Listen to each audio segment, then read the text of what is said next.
Well, insufferable clout chaser Angel Reese is at it again, shooting her uneducated mouth off about equal pay with NBA players. If y'all don't give us what we want, like, we sitting out. That's a possibility, for real. Yeah. And this is utterly rich as hell, coming from some scrub who can hardly make a layup. The most outright hilarious element, though, of this tone-deaf podcast between these two is that they are talking about all of the leverage they have right now as a league entity. It was kind of a possibility on the last one, but like now I feel like just with the leverage that we have right now, and it's just a time that women's basketball is going crazy.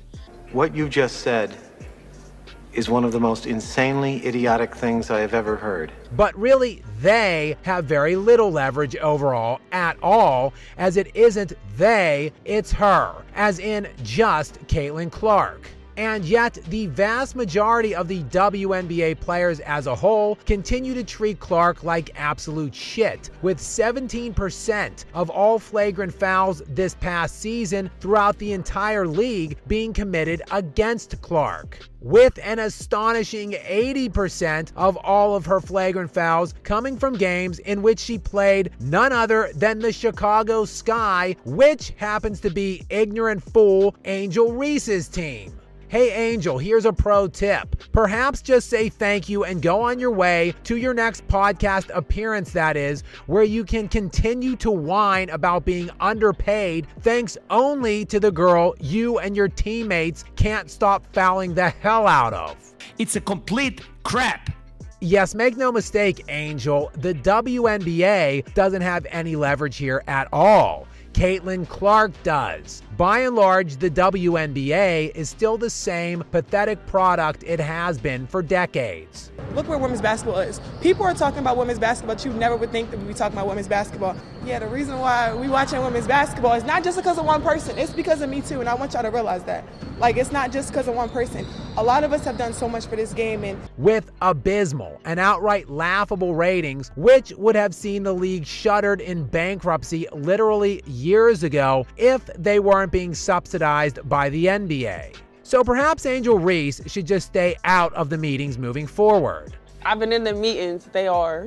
I need to get in the field. Everyone in this room is now dumber for having listened to it. She continued to whine, though, about how much she is making, stating that it is around $74,000 a year as she plays out her existing rookie contract, which will be set to pay her $324,000 total over a 4-year span of time.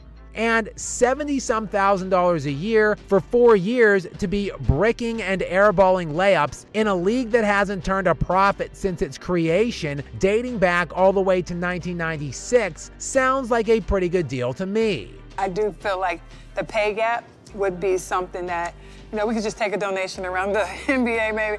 Maybe one night y'all don't go to the casinos. Because the $70 grand for her playing wages doesn't factor in her endorsement dollars or whatever amount of money she is making on her podcast, Unapologetically Angel. So basketball, while not necessarily paying her a lot, has afforded her other streams of income. And that, despite the fact the WNBA has been about as irrelevant as you can possibly fathom until their savior, Caitlin Clark, arrived on the scene.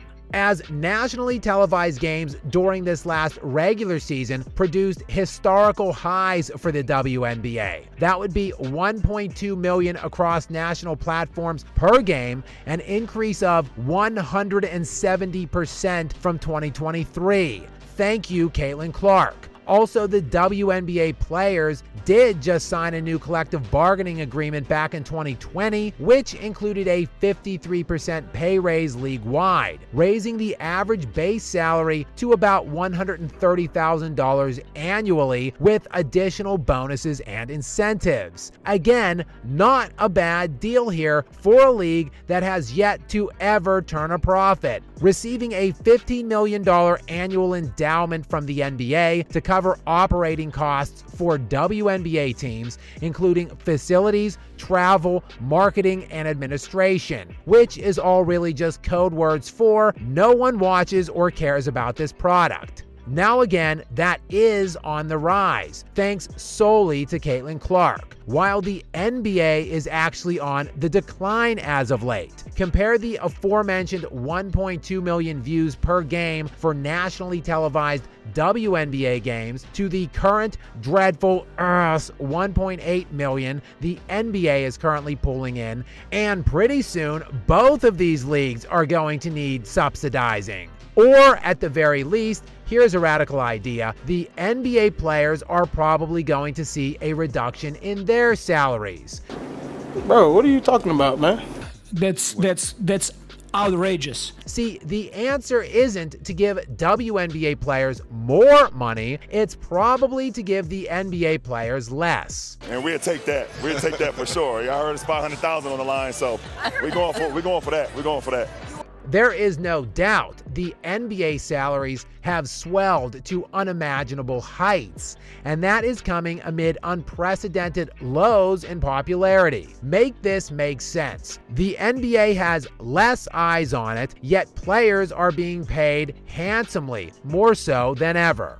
In terms of the ratings, there's a lot of probably whys. I would speculate some of it is streaming.